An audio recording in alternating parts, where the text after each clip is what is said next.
अध्याय 4 रिश्ती कढ़ाई। अब हैरी पर कोई बंधन नहीं था, लेकिन उसे इसकी आदत पड़ने में कई दिन लग गए।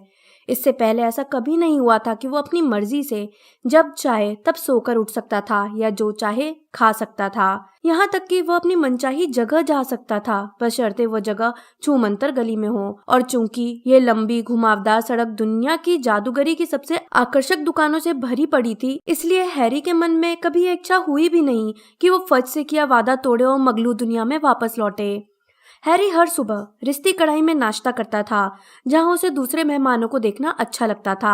शॉपिंग करने आई नाटी जादूगरनियां, रूपांतरण आज में प्रकाशित नवीनतम लेख पर बहस करने वाले सम्मानित जादूगर, अजीब से दिखने वाले बूढ़े जादूगर, कर्कश आवाज में बोलने वाले बौने, और एक बार तो उसे मोटी ऊनी टोपी पहने एक ऐसी महिला दिखी जिसके बारे में उसे शक था कि वो डायन होगी। उसने प्लेट भर ताजे लिवर का ऑर्डर दिया था।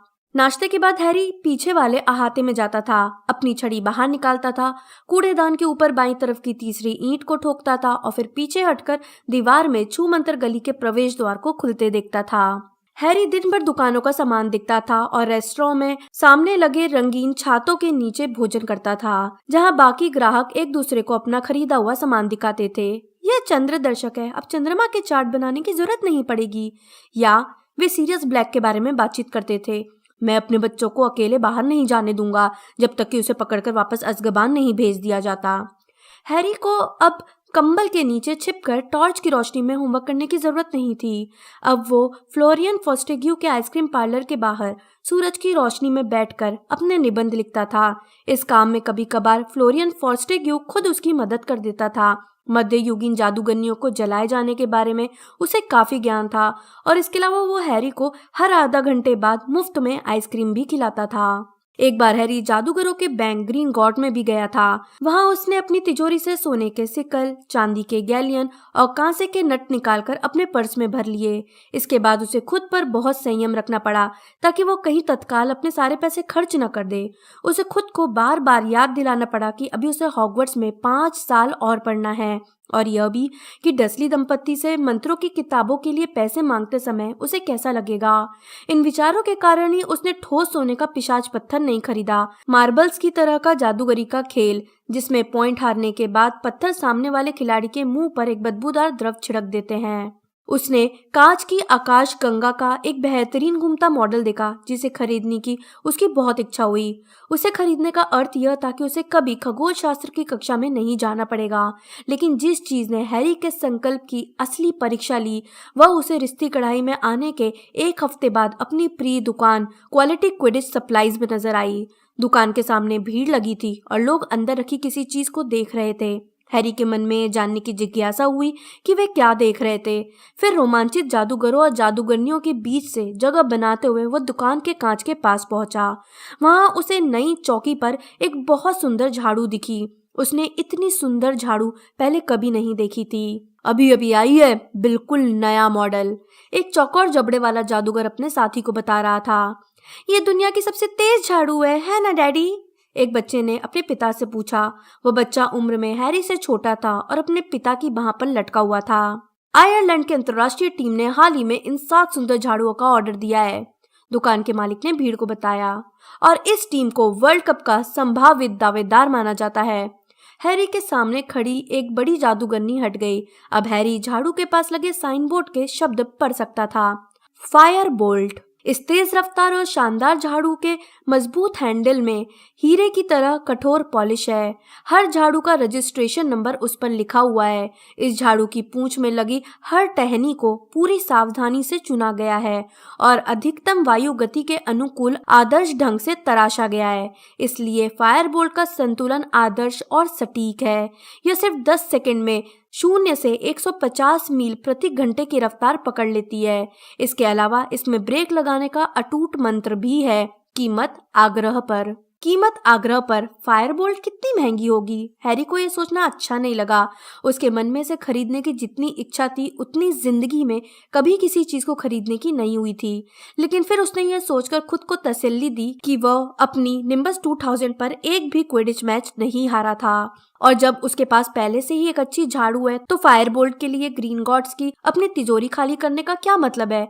हैरी ने कीमत नहीं पूछी, लेकिन वह सिर्फ फायरबोल्ट को देखने के लिए हर दिन वहां आता रहा। बहरहाल हैरी को कुछ चीजें अनिवार्य रूप से खरीदनी थी। उसने औषधियों की दुकान में जाकर जादुई काढ़े की सामग्री खरीदी। उसके स्कूल के दुशाले भी अब कुछ इंच छोटे हो गए थे, इसलिए वह नए दुशाले खरीदने के लिए उस दुकान में गया जिस पर लिखा था मैडम मेल्किन के दुशाले, हर मौके के लिए। इन सबसे महत्वपूर्ण बात तो यह थी, उसे अपनी नई पुस्तकें खरीदनी थी, जिनमें 2 नए विषयों जादुई प्राणियों की देखभाल और ज्योतिष शास्त्र की पुस्तकें शामिल थीं। पुस्तकों की दुकान की खिड़की से अंदर झांकने पर हैरी हैरान रह गया। आमतौर पर वहां सुनहरे जिंद वाली मंत्रों की मोटी किताबें रखी होती थी, लेकिन इनके बजाय अब कांच के पीछे लोहे का एक बड़ा पिंजरा था, जिसमें भयानक जानवरों की भयानक किताब की लगभग 100 प्रतियां थी। ये किताबें आपस में झगड़ रही थी, कुश्ती लड़ रही थी और गुस्से से एक दूसरे पर वार कर रही थी। उनके फटे हुए पन्ने हर तरफ उड़ रहे थे। हैरी ने जेब से अपनी पुस्तकों की सूची निकाली और उसे पहली बार गौर से देखा। भयानक जानवरों की भयानक किताब जादुई प्राणियों की देखभाल विषय के पाठ्यक्रम में थी। अब हैरी को समझ में आया कि हैग्रिड ने यह क्यों कहा था कि यह काम आएगी। उसे राहत का एहसास हुआ। इससे पहले वह सोच रहा था कि कहीं हैग्रिड ने कोई भयानक जानवर तो नहीं पाल लिया है जिसकी देखभाल में वह उसकी मदद चाहता हो। जब हैरी फ्लरिश एंड ब्लॉट्स में घुसा तो मैनेजर जल्दी से उसकी तरफ आया। हॉगवर्ट्स? उसने तत्काल पूछा। नई पुस्तकें लेने आए हो? हाँ, हैरी ने कहा, मुझे ये पुस्तकें चाहिए। रास्ते से हट जाओ, मैनेजर ने बेचैनी से कहा और हैरी को एक तरफ कर दिया। फिर उसने बहुत मोटे ग्लव्स निकाले, एक बड़ी घूमरदार छड़ी उठाई और भयानक किताब वाले पिंजरे की तरफ बढ़ा। जरा ठहरिए, हैरी तत्काल बोला, यह पुस्तक तो मेरे पास पहले से ही है। अच्छा, मैनेजर के चेहरे पर बहुत राहत का भाव आ गया। ईश्वर का लाख लाख धन्यवाद, आज ही यह पुस्तक मुझे 5 बार काट चुकी है। पन्ने फटने की एक तेज आवाज सुनाई दी। भयानक किताब की 2 प्रतियों ने तीसरी को पकड़ लिया था और उसके चीथड़े उड़ा रही थी। लड़ाई बंद करो, लड़ाई बंद करो, मैनेजर चीखा और पिंजरे की छड़ों के बीच से छड़ी डालकर पुस्तकों को अलग करने लगा। मैं अब इन्हें अपनी दुकान पर कभी नहीं रखूंगा, कभी नहीं। इन्होंने तो तूफान मचा रखा है। मुझे लगा था कि हमारा सबसे बुरा हाल तो तब हुआ था जब हमने अदृश्य पुस्तक की 200 प्रतियां खरीदी थी। उन्हें खरीदने में बहुत पैसे लगे थे, लेकिन हम उन्हें कभी खोज ही नहीं पाए क्योंकि वे सचमुच अदृश्य थी।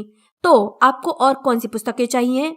हैरी ने अपनी पुस्तकों की सूची दिखाते हुए कहा, मुझे कैसेंड्रा वॉब्लॉट्स्की की भविष्य का खुलासा चाहिए। अच्छा, ज्योतिष शास्त्र पढ़ने वाले हो? मैनेजर ने अपने ग्लव्स उतारते हुए कहा। फिर वो हैरी को दुकान के पीछे की तरफ ले गया, जहाँ एक पूरा कोना ज्योतिष शास्त्र की पुस्तकों के लिए ही था। एक छोटी टेबल पर इस तरह की पुस्तकें रखी थी। अबूझ भविष्य की सटीक भविष्यवाणी, अप्रत्याशित आघातों और दुर्भाग्य से अपनी रक्षा करें, तथा टूटा आईना, जब बदकिस्मती हाथ धोकर आपके पीछे पड़ जाए। मैनेजर ने 2 पायदान चढ़कर काली जिल्द वाली एक मोटी पुस्तक निकालते हुए कहा, यह लो, भविष्य का खुलासा, ज्योतिष की सभी मूलभूत शाखाओं की बहुत अच्छी मार्गदर्शिका, हस्तरेखा, भाग्य दर्पण, पक्षियों की आते। लेकिन हैरी का ध्यान उसकी तरफ नहीं था। उसकी निगाह तो पास की टेबल पर रखी पुस्तक पर थी, मौत के अपशगुन, जब आप जान ले कि अंत सामने है तो क्या करें। मैनेजर के सहायक ने जब हैरी को पुस्तक घूरते देखा तो वो मजाक में बोला, अगर मैं तुम्हारी जगह होता तो इसे नहीं पढ़ता। इसे पढ़ने के बाद तुम्हें हर जगह मौत के अपशगुन ही दिखने लगेंगे। मौत भले ही मीलों दूर हो, लेकिन इसे पढ़ने के बाद आदमी दहशत से ही मर जाएगा। इसके बावजूद हैरी उस पुस्तक के कवर को घूरता रहा। उसमें भालू जितना बड़ा काला कुत्ता था, जिसकी आंखें चमक रही थी। वह उसे जाना पहचाना लग रहा था। सहायक ने हैरी को भविष्य का खुलासा पकड़ा दी। उसने पूछा, और कुछ? हैरी ने अपनी निगाह कुत्ते पर से हटाई और अपनी पुस्तकों की सूची देखते हुए कहा, हाँ, मुझे माध्यमिक रूपांतरण और मंत्रों की मानक किताब भाग 3 चाहिए। 10 मिनट बाद जब हैरी फ्लोरिश एंड ब्लॉट से बाहर आया तो उसके हाथ में उसकी नई पुस्तकें थीं। रिश्ती कढ़ाई की तरफ जाते समय उसे यह होश ही नहीं था कि वो कहाँ जा रहा है। नतीजा यह हुआ कि वो रास्ते में कई लोगों से टकरा गया। रिश्ती कढ़ाई में पहुंचने के बाद हैरी सीढ़ियों पर चढ़ा, अपने कमरे में गया और किताबों को बिस्तर पर डाल दिया। किसी ने आकर कमरा साफ कर दिया था और खिड़कियां खोल दी थी, जिनमें से सूरज की रोशनी अंदर आ रही थी। हैरी को मगलुओं की सड़क तो नहीं दिख रही थी, लेकिन उसे उस पर आती जाती बसों की आवाजें सुनाई दे रही थीं। इसके अलावा उसे रिश्ती कढ़ाई के ग्राहकों की आवाजें भी सुनाई दे रही थी। उसने वॉश बेसिन के ऊपर लगे आईने में खुद को देखा। उसने अपने प्रतिबिंब से साहस के साथ कहा, वह मौत का अपशगुन नहीं हो सकता। जब मैंने मंगोलिया क्रेसेंट में उस चीज को देखा था, उस समय मैं डरा हुआ था। वह शायद कोई आवारा कुत्ता रहा होगा। फिर वो अपने बालों को जमाने की कोशिश करने लगा। आईना घरघराती आवाज में बोला, बच्चे, तुम यह लड़ाई नहीं जीत सकते। दिन गुजरते गए। अब हैरी जहां भी जाता था, रॉन या हरमाइनी की तलाश करता था। स्कूल जाने की तारीख पास आ रही थी, इसलिए रिश्ती कढ़ाई में हॉगवर्ट्स के बहुत से विद्यार्थी दिखने लगे थे। क्वालिटी क्विडिच सप्लाईज में हैरी सीमस फिनिगन और डीन थॉमस से मिला, जो गरुड़ द्वार में ही थे। वे भी फायर बोल्ट को हसरत से देख रहे थे। फ्लोरेशन ब्लॉट्स के बाहर हैरी को नेविल लॉन्ग बॉटम भी दिखा, जो गोल चेहरे वाला भुलक्कड़ सा बच्चा था। हैरी ने उससे बातचीत नहीं की। ऐसा लगता था जैसे नेविल ने अपनी पुस्तकों की सूची गुमा दी थी और उसकी कड़क दिखने वाली दादी उसे डांट रही थी। हैरी ने सोचा, काश उन्हें ये कभी पता न चले कि जादू मंत्रालय से भागते समय उसने नेविल बनने का नाटक किया था। छुट्टियों के आखिरी दिन हैरी यह सोचकर जागा कि कल तो रॉन और हरमाइनी उसे हॉगवर्ट्स एक्सप्रेस में मिल ही जाएंगे। कपड़े पहनकर वो आखिरी बार फायरबोल्ट को देखने गया। अभी वह यह सोच ही रहा था कि वो लंच कहाँ करे, तभी किसी ने उसका नाम लिया और उसने पलटकर देखा। Harry, Harry! रॉन और हरमाइनी दोनों ही फ्लोरियन फोस्टेग्यू के आइसक्रीम पार्लर के बाहर बैठे थे। रॉन बहुत चकत्तेदार दिख रहा था और हरमाइनी बहुत ही भूरी। दोनों ही उसकी तरफ तेजी से हाथ हिला रहे थे। जब हैरी उनके पास बैठा तो रॉन ने मुस्कुराते हुए उससे कहा, आखिर तुम मिल ही गए। हम लोग जब रिश्ती कढ़ाई में आए तो वहां पता चला कि तुम बाहर घूमने गए हो। फिर हम तुम्हें खोजने के लिए फ्लोरेशन ब्लॉट्स में गए और इसके बाद मैडम मेल्किन की दुकान में। और हैरी ने कहा, मैंने पिछले हफ्ते ही स्कूल का सारा सामान ले लिया था। और तुम्हें कैसे पता चला कि मैं रिश्ती कढ़ाई में रुका हूँ? रॉन बोला, डैडी ने बताया था। जादू मंत्रालय में काम करने वाले मिस्टर वीजली को निश्चित रूप से मार्ज आंटी वाली पूरी कहानी मालूम होगी। हरमाइनी ने बहुत गंभीर आवाज में पूछा, क्या तुमने सचमुच अपनी आंटी को फुला दिया था हैरी? हैरी ने कहा, मेरा ऐसा इरादा नहीं था। यह सुनकर रॉन हंसी के मारे दोहरा हो गया। हैरी ने आगे कहा, मुझे तो बस गुस्सा आ गया था। हरमाइनी ने झिड़कते हुए कहा, यह हंसी की बात नहीं है रॉन, सच्ची मैं तो हैरान हूँ कि हैरी को स्कूल से नहीं निकाला गया। मैं भी, हैरी ने स्वीकार किया। स्कूल से निकालने की बात तो छोड़ो, मुझे तो लग रहा था कि मुझे गिरफ्तार कर लिया जाएगा। उसने रॉन की तरफ देखा। क्या तुम्हारे डैडी को मालूम है कि फज ने मुझे क्यों छोड़ दिया? शायद इसलिए क्योंकि ये काम तुमने किया था, है ना? रॉन ने हंसते हुए कंधे उचकाए। मशहूर हैरी पॉटर, अगर मैंने अपनी आंटी के साथ ऐसा किया होता तो मंत्रालय मेरा बहुत ही बुरा हाल करता। वैसे इतना बता दूं कि उन्हें मुझे कब्र से ही निकालना पड़ता, क्योंकि मम्मी मुझे पहले ही मार डालती। बहरहाल तुम आज शाम को डैडी से खुद ही सब कुछ पूछ लेना। हम भी आज रात को रिश्ती कढ़ाई में ही रुकेंगे, इसलिए तुम कल हमारे साथ किंग्स क्रॉस स्टेशन चल सकते हो। हरमाइनी भी यहीं रुक रही है। हरमाइनी ने हंसते हुए सिर हिलाया। मम्मी डैडी आज सुबह हॉगवर्ट्स के पूरे सामान के साथ मुझे यहाँ छोड़ गए हैं। हैरी ने खुश होकर कहा, बहुत बढ़िया। तो क्या तुमने नई पुस्तकें और सामान खरीद लिया? इधर देखो। रॉन ने बैग में से एक लंबा पतला डब्बा बाहर निकालकर उसे खोला। बिल्कुल नई छड़ी, 14 इंच की विलो लकड़ी की।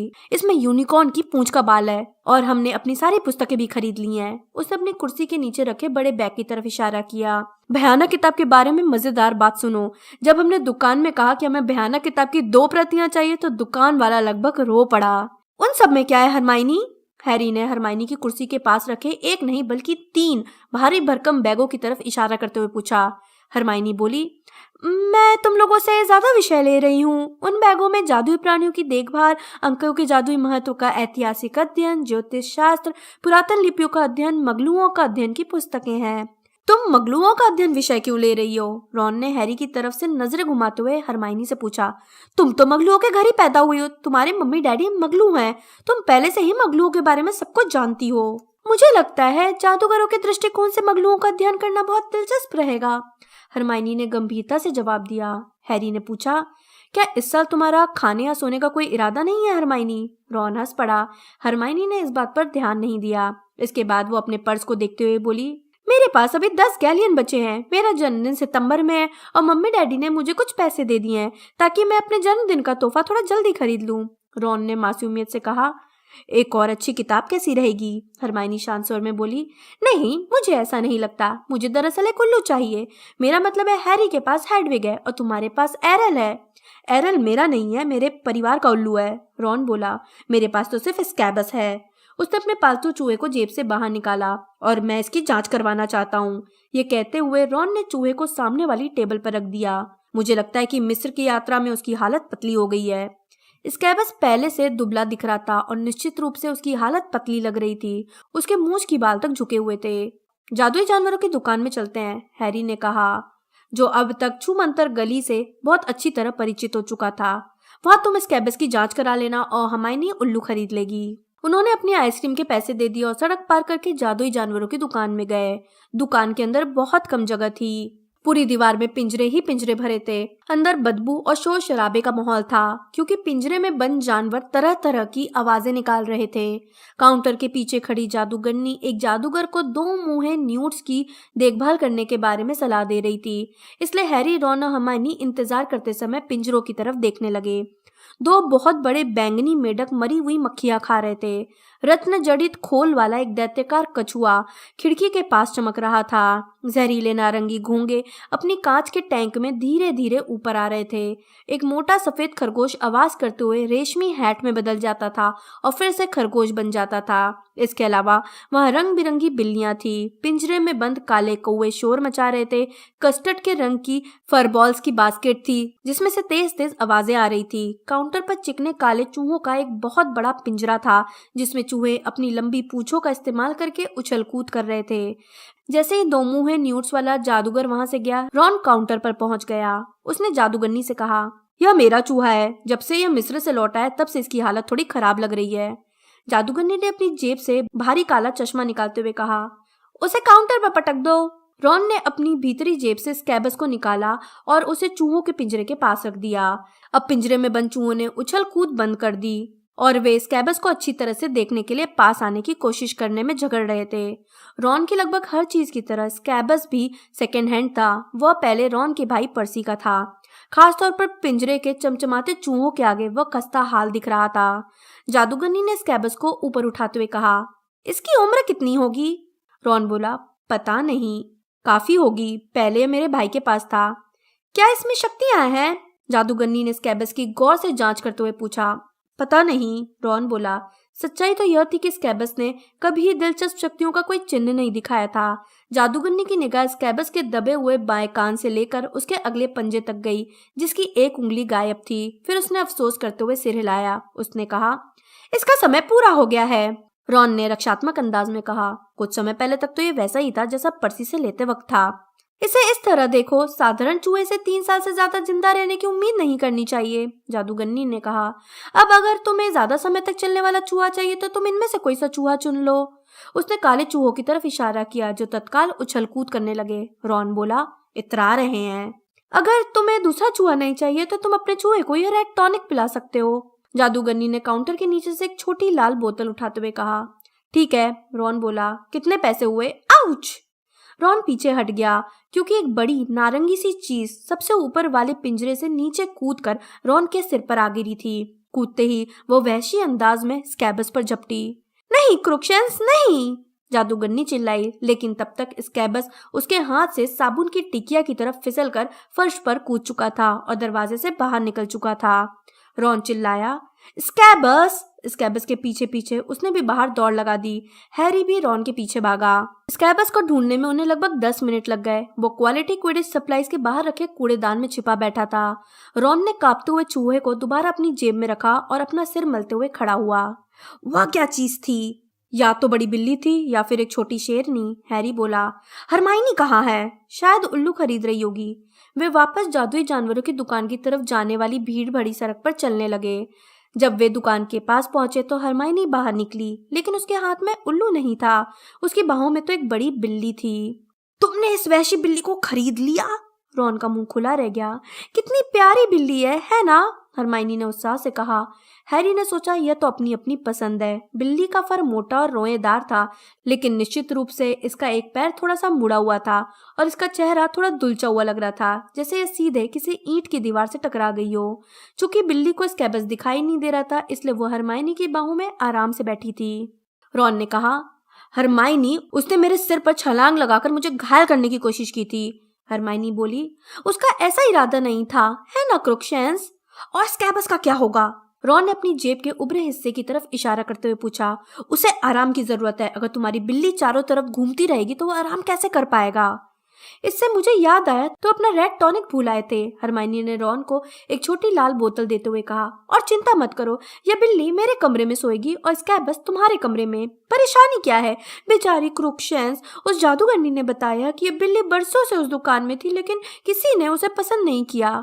न जाने क्यों, रॉन ने ताना मारते हुए कहा जब वे रिश्ती कढ़ाई की तरफ चलने लगे। वहां पहुंचकर उन्होंने देखा कि मिस्टर वीजली बार में बैठकर दैनिक जादूगर पढ़ रहे थे। उन्होंने मुस्कुराते हुए कहा, हैरी तुम कैसे हो? बढ़िया धन्यवाद, हैरी बोला। फिर वह, रॉन और हरमाइनी अपने सामान के साथ मिस्टर वीजली के पास पहुंचे। मिस्टर वीजली ने अपना अखबार नीचे रख दिया। हैरी ने देखा उसमें सीरियस ब्लैक की चिर परिचित तस्वीर दिख रही थी। उसने पूछा, वे अब तक उसे नहीं पकड़ पाए? नहीं, मिस्टर वीजली ने कहा, जो बहुत गंभीर दिख रहे थे। मंत्रालय के सभी लोग अपना काम छोड़कर उसे ढूंढने की कोशिश कर रहे हैं, लेकिन अब तक किस्मत ने हमारा साथ नहीं दिया है। अगर हम उसे पकड़ लें तो क्या हमें इनाम मिलेगा? रॉन ने पूछा। कुछ और पैसे मिलना अच्छा लगेगा। बेवकूफी की बात मत करो रॉन, मिस्टर वीजली ने तनाव भरी आवाज में कहा। ब्लैक को कोई 13 साल का बच्चा नहीं पकड़ सकता। मेरी बात याद रखना, उसे अज़्काबान के पहरेदार ही पकड़ेंगे।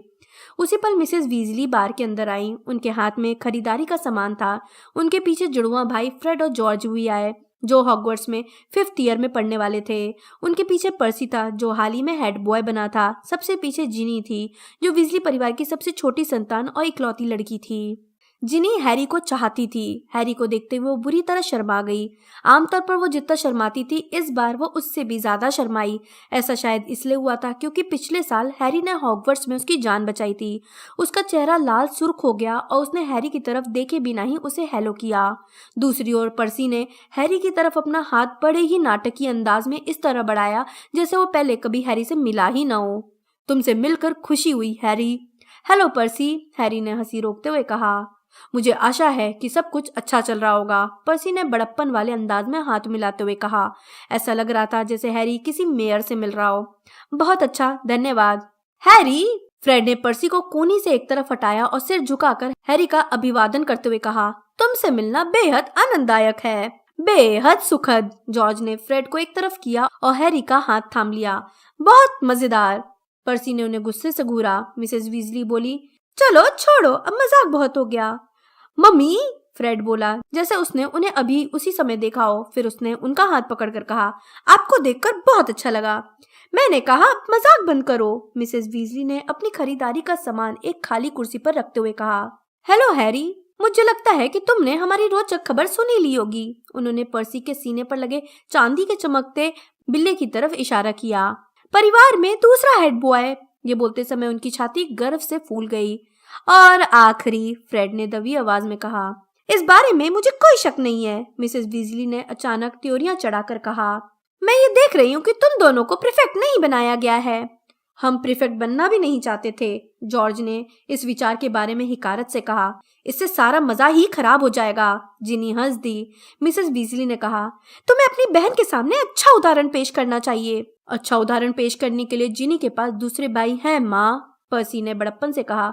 मैं डिनर के लिए कपड़े बदल कर आता हूँ। उसके जाते ही जॉर्ज ने आ भरी। हमने उसे एक पिरामिड में बंद करने की कोशिश की थी, उसने हैरी को बताया, लेकिन मम्मी ने हमें देख लिया। उस रात का डिनर बहुत ही मजेदार था। बियर बार के मालिक टॉम ने पार्लर में 3 टेबलें एक साथ जोड़ दी थीं, जिस पर बैठकर वीजली परिवार के 7 सदस्यों तथा हैरी और हरमाइनी ने डट कर खाया। जब सब लोग स्वादिष्ट चॉकलेट पुडिंग खा रहे थे, तब फ्रेड ने पूछा, हम कल किंग्स क्रॉस स्टेशन तक कैसे पहुंचेंगे डैडी? मिस्टर वीजली ने जवाब दिया, मंत्रालय की 2 कारें हमें लेने आएंगी। सब लोग उनकी तरफ देखने लगे। क्यों? पर्सी ने उत्सुकता से पूछा। इसलिए क्योंकि तुम हमारे साथ हो पर्सी, जॉर्ज ने गंभीरता से कहा। और बोनेट पर छोटे झंडे भी लगे होंगे जिन पर लिखा होगा बीबी, यानी बेहद बेवकूफ, फ्रेड बोला। पर्सी और मिसेस वीजली को छोड़कर सभी लोग पुडिंग खाते खाते हंस पड़े। मंत्रालय कार क्यों भिजवा रहे हैं डैडी? पर्सी ने एक बार फिर गंभीरतापूर्ण अंदाज में पूछा। क्योंकि अब हमारे पास कार नहीं है, मिस्टर वीजली ने कहा, और चूंकि मैं वहां काम करता हूं इसलिए वे मेरी मदद कर रहे हैं। उनकी आवाज सामान्य थी, लेकिन हैरी को यह नजर आ गया कि मिस्टर वीजली के कान लाल हो गए थे, ठीक उसी तरह जैसे तनाव में होने पर रॉन के कान लाल हो जाते थे। मिसेस वीजली ने जल्दी से कहा, और यह बहुत अच्छा रहेगा। तुम्हें पता है तुम लोगों के पास कितना सारा सामान है। मगलुओं के रेलवे स्टेशन पर तुम लोगों की कितनी शानदार परेड होगी। तुम सब ने अपना सामान तो पैक कर लिया होगा, है ना? रॉन ने अब तक अपना नया सामान संदूक में नहीं रखा है, पर्सी ने बहुत दुखी आवाज में कहा। उसने सारा सामान मेरे बिस्तर पर पटक रखा है। मिसेस वीजली बोली, रॉन, बेहतर यही होगा कि तुम जाकर अपना सामान पैक कर लो, क्योंकि सुबह हमारे पास ज्यादा समय नहीं होगा। रॉन ने पर्सी की तरफ देखकर मुंह बनाया। डिनर के बाद सबका पेट काफी भरा था और सबको नींद आने लगी थी। एक एक करके वे सीढ़ियां चढ़कर अपने कमरे में सामान पैक करने गए। रॉन और पर्सी का कमरा ठीक हैरी के पास था। हैरी ने सामान पैक करने के बाद अपने संदूक को बंद करके ताला लगाया ही था कि तभी उसे दीवार के उस पार से गुस्से भरी आवाजें सुनाई दी। वहां क्या हो रहा था यह देखने के लिए वो कमरे से बाहर निकला। 12 नंबर कमरे का दरवाजा थोड़ा खुला था और अंदर से पर्सी के चिल्लाने की आवाज आ रही थी। वह यहीं पर रखा था, बिस्तर के पास वाली टेबल पर। मैंने पॉलिश करने के लिए उसे उतारा था। मैंने तुमसे कहा ना, मैंने उसे छुआ भी नहीं है, रॉन ने चिल्लाकर कहा। हैरी ने पूछा, क्या हुआ? पर्सी बोला, मेरा हेड बॉय का बिल्ला गुम हो गया है और स्कैबस का रेड टॉनिक भी। रॉन अपने संदूक के सामान को बाहर फेंकते हुए बोला, मुझे लगता है मैं उसे बार में छोड़ आया हूँ। पर्सी ने चीखते हुए कहा, जब तक तुम मेरा बिल्ला नहीं ढूंढ के दोगे तब तक तुम कहीं नहीं जाओगे। स्कैबस का टॉनिक मैं ले आता हूँ, मेरा सामान पैक हो चुका है, हैरी ने रॉन से कहा और नीचे की तरफ चल दिया। बाहर की तरफ जाने वाले अंधेरे गलियारे में हैरी अभी आधी दूरी तक ही पहुंचा था कि तभी उसे पार्लर में 2 गुस्से भरी आवाजें सुनाई दी। एक पल में ही वो समझ गया कि ये आवाजें मिस्टर और मिसेस वीजली की थीं। वह झिझका क्योंकि वह उन्हें झगड़ते हुए नहीं सुनना चाहता था, लेकिन तभी उन्होंने उसका नाम लिया, जिसे सुनकर वह रुक गया और पार्लर के दरवाजे के करीब खिसक गया। मुझे यह समझ में नहीं आ रहा है कि वे हैरी को सच्चाई क्यों नहीं बता रहे हैं, मिस्टर वीजली गुस्से में बोल रहे थे। हैरी को जानने का पूरा हक है। मैंने फज से बात की थी, लेकिन वो उसे बच्चा मानकर अड़ा हुआ है। हैरी 13 साल का हो चुका है और आर्थर, सच्चाई सुनकर हैरी दहशत में आ जाएगा, मिसेस वीजली तीखी आवाज में बोली। क्या तुम चाहते हो कि हैरी दहशत में स्कूल जाए? अगर उसे पता नहीं चलेगा तो वो ज्यादा सुखी रहेगा। मैं उसे दुखी नहीं करना चाहता, लेकिन मैं उसे सतर्क जरूर करना चाहता हूँ, मिस्टर वीजली ने रूखे स्वर में जवाब दिया। तुम तो जानती ही हो हैरी और रॉन किस तरह के हैं। वे दोनों कहीं भी अकेले भटकते रहते हैं। वे 2 बार अंधेरे जंगल में भी जा चुके हैं, लेकिन हैरी को इस साल ऐसा कुछ नहीं करना चाहिए। जिस रात को वो घर से भागा था, उस रात को उसके साथ बहुत कुछ हो सकता था। अगर नाइट बस वाले ने उसे नहीं बैठाया होता तो मैं शर्त लगाने के लिए तैयार हूँ कि मंत्रालय के खोजे जाने से पहले ही वह मर चुका होता। लेकिन वह मरा नहीं है, वह सही सलामत है। फिर यह बात करने का क्या तुक है? मॉली, लोग कहते हैं कि सीरियस ब्लैक पागल है और शायद यह सच हो, लेकिन हमें यह नहीं भूलना चाहिए कि वह इतना चतुर भी है कि अज़्काबान से भाग निकला, जबकि इसे असंभव माना जाता था। इस घटना को 3 हफ्ते हो चुके हैं, लेकिन किसी को भी भनक तक नहीं लगी है कि वो कहाँ है। फज दैनिक जादूगर से कुछ भी कहता रहे, परंतु सच यह है कि ब्लैक को पकड़े जाने की उतनी ही संभावना है जितनी की खुद मंत्र पढ़ने वाली छड़ियों का आविष्कार करने की। हमें सिर्फ एक बात की पक्की जानकारी है और वो यह है कि ब्लैक किसके पीछे पड़ा है। लेकिन हैरी हॉगवर्ट्स में पूरी तरह सुरक्षित रहेगा। हम अज़्काबान को भी तो पूरी तरह सुरक्षित मानते थे। अगर ब्लैक अज़्काबान से बाहर निकल सकता है तो वह हॉगवर्ट्स के अंदर भी जा सकता है। लेकिन हम इतने यकीन के साथ कैसे कह सकते हैं कि ब्लैक हैरी के पीछे पड़ा है? हैरी ने लकड़ी ठोकने की आवाज सुनी। वह समझ गया कि मिस्टर वीजली ने टेबल पर मुक्का मारा होगा। मॉली, यह बात तुम्हें कितनी बार बतानी पड़ेगी? उन्होंने यह बात अखबार वालों को इसलिए नहीं बताई क्योंकि फज इसे गोपनीय रखना चाहता था। सच्चाई तो यह है कि जिस रात को ब्लैक भागा था, उसके बाद उसी रात को फज अज़्काबान गया था। पहरेदारों ने फज को बताया कि ब्लैक कुछ समय से नींद में बोलता था। वह हमेशा एक ही वाक्य बोलता था, वह हॉगवर्ट्स में है, वह हॉगवर्ट्स में है। ब्लैक का मानसिक संतुलन ठीक नहीं है मॉली, और वह हैरी की जान लेना चाहता है। शायद वह ऐसा सोचता होगा कि हैरी के मरने के बाद तुम जानते हो कौन दोबारा ताकतवर बन जाएगा। जिस रात को हैरी ने तुम जानते हो कौन को हराया था, उस रात को ब्लैक ने अपना सब कुछ गंवा दिया था और वो 12 साल तक अज़्काबान में इसी बारे में सोचता होगा। थोड़ी देर खामोशी रही। हैरी और सुनने के लिए उतावला था, इसलिए वो दरवाजे के बिल्कुल पास आ गया। अच्छा आर्थर, वही करो जो तुम्हें सही लगता है, लेकिन तुम एल्बस डंबलडोर को भूल रहे हो। मुझे लगता है कि जब तक डंबलडोर हॉगवर्ट्स के हेडमास्टर हैं, तब तक हैरी को कोई भी नुकसान नहीं पहुंचा सकता। उन्हें इसकी जानकारी तो होगी। और क्या, हमें उनसे पूछना पड़ा कि स्कूल के प्रवेश द्वारों पर अज़्काबान के पहरेदार तैनात करने में उन्हें कोई दिक्कत तो नहीं है। वे इस बारे में खुश नहीं है, लेकिन वे मन मार कर इसके लिए तैयार हो गए हैं। खुश नहीं है? अगर पहरेदार ब्लैक को पकड़ने के लिए तैनात है तो डंबलडोर खुश क्यों नहीं है? डम्बलडोर अज़्काबान के पहरेदारों को पसंद नहीं करते हैं, मिस्टर वीजली ने भारी आवाज में कहा। सच पूछा जाए तो मैं भी उन्हें पसंद नहीं करता हूँ, लेकिन जब आप ब्लैक जैसे जादूगर से लड़ रहे हो तो कई बार आपको ऐसी शक्तियों का सहयोग लेना पड़ता है जिन्हें आप पसंद नहीं करते। अगर वे हैरी को बचा लें तो मैं फिर कभी उनके खिलाफ एक शब्द भी नहीं बोलूंगा, मिस्टर वीजली ने थके हुए स्वर में कहा। अब बहुत रात हो चुकी है मॉली, अच्छा रहेगा कि हम चलकर सो जाएं। हैरी को कुर्सियों के हटने की आवाज सुनाई दी। बिना आवाज किए वो तेजी से बार की तरफ चल दिया और ओझल हो गया। पार्लर का दरवाजा खुला और कुछ सेकंड बाद कदमों की आवाज से वो जान गया कि मिस्टर और मिसेस वीजली सीढ़ियां चढ़ रहे थे। रेड टॉनिक की बोतल उसी टेबल के नीचे पड़ी थी जहां वे कुछ समय पहले बैठे थे। हैरी ने इंतजार किया जब तक कि उसे मिस्टर और मिसेस वीजली के बेडरूम का दरवाजा बंद होने की आवाज नहीं सुनाई दी। इसके बाद वो बोतल लेकर ऊपर की सीढ़ियां चढ़ने लगा। फ्रेड और जॉर्ज सीढ़ियों के पास छाया में खड़े थे। पर्सी को अपने बैच के लिए हैरान परेशान होकर उठापटक करते देखकर वे बुरी तरह हंस रहे थे। उसका बैच हमारे पास है, फ्रेड ने हैरी से फुसफुसाकर कहा। हम उसे सुधार रहे हैं। अब बिल्ले पर लिखा था महामूर्ख। हैरी को मजबूरन हंसना पड़ा। फिर उसने रॉन को रेड टॉनिक दे दिया और इसके बाद अपने कमरे में लौटकर बिस्तर पर लेट गया। तो सीरियस ब्लैक उसके पीछे पड़ा था। अब उसे हर चीज समझ में आ गई। फज उस पर इतने मेहरबान इसलिए थे क्योंकि उसे जिंदा देखकर उन्हें सचमुच बहुत राहत मिली थी। उन्होंने हैरी से वादा करवा लिया था कि वो छू मंत्र गली में ही रहेगा जहां उस पर निगाह रखने के लिए बहुत से जादूगर हों। फज उन सबको कल स्टेशन पर पहुंचाने के लिए मंत्रालय की 2 कारें इसीलिए भिजवा रहे हैं ताकि वीजली परिवार हैरी को सही सलामत ट्रेन में चढ़ा दे। हैरी दीवार की दूसरी तरफ से आने वाले हल्के शोर को सुनता रहा और सोच रहा था कि उसे ज्यादा डर क्यों नहीं लग रहा है। हालांकि उसे मालूम था कि सीरियस ब्लैक ने एक ही शाप से 13 लोगों की हत्या कर दी थी। मिस्टर और मिसेस वीजली तो यही सोचते थे कि सच्चाई मालूम होने पर वो दहशत में आ जाएगा, लेकिन हैरी मिसेस वीजली की इस बात से पूरी तरह सहमत था कि पूरी दुनिया में सबसे सुरक्षित जगह वह है जहां एल्बस डम्बलडोर हो। लोग हमेशा कहते थे कि डम्बलडोर ही एकमात्र ऐसे जादूगर थे जिनसे लॉर्ड वोल्डेमॉर्ट डरता था। निश्चित रूप से वोल्डेमॉर्ट का दायां हाथ ब्लैक भी उनसे उतना ही डरता होगा। और फिर हॉगवर्ट्स में अज़्काबान के पहरेदार भी तो तैनात हो गए जिनसे सब लोग थर्राते थे और उनका नाम सुनते ही लोग दहशत में आ जाते थे। अगर वे स्कूल के चारों तरफ पहरा देंगे तो ब्लैक अंदर कैसे घुस सकता है।